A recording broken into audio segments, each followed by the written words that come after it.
The only way to get better at DJing for a crowd is, well, to actually DJ for a crowd. You're gonna have to get a little bit creative and maybe bend the rules. So this is what I did to get my first gig. I found out that Thanksgiving that year was going to be held at my mom's house.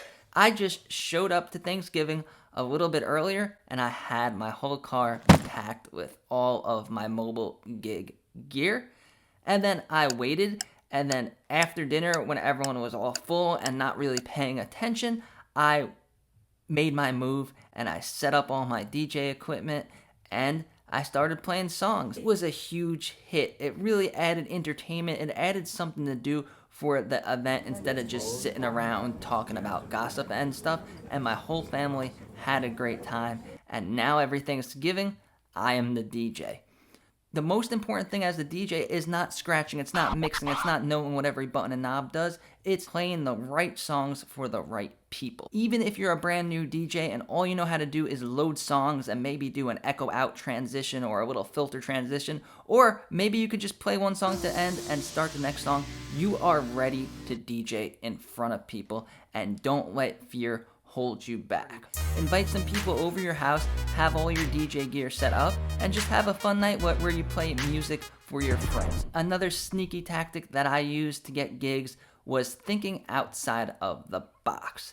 Instead of going to the clubs, the big clubs and the bars where they have all these popular DJs play, think of places that don't have a DJ that would benefit from having a DJ. One of my first gigs was DJing at a yoga studio.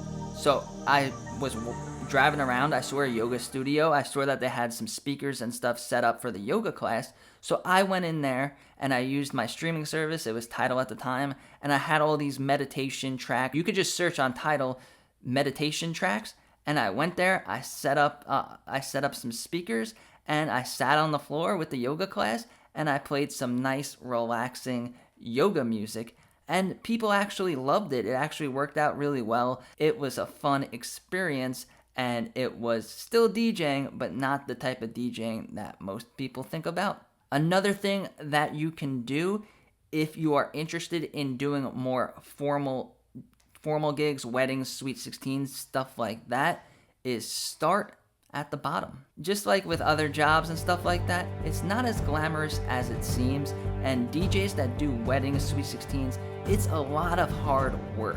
You gotta pack all the equipment up, run all the wires, make sure that no one's gonna trip, make sure everything looks nice, set up the speakers on the speakers poles, and this equipment is heavy and it takes a lot of work to set up. So what I did was I got out my phone, went to Google, I typed in wedding DJs in my area, and I called them up. I said, "Hi, my name's Justin. I've been DJing for a couple of months, and I was wondering if you needed someone to help you set stuff up. If you needed a helper, set stuff up at the gigs, pack it up, you need someone to drive the van, I'm your guy."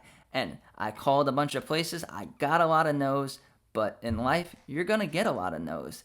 But eventually, one of the guys, he liked my story, he liked my drive, and he hired me. Yeah, I'm available Sunday.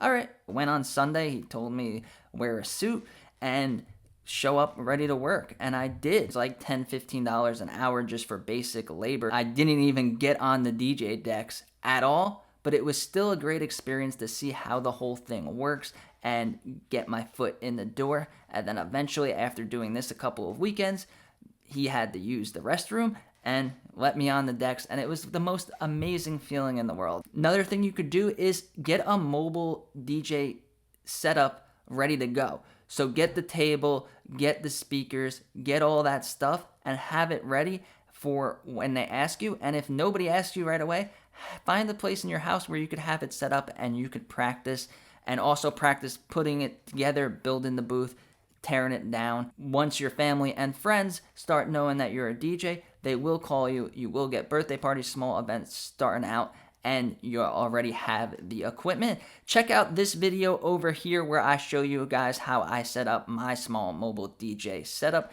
and thanks for watching.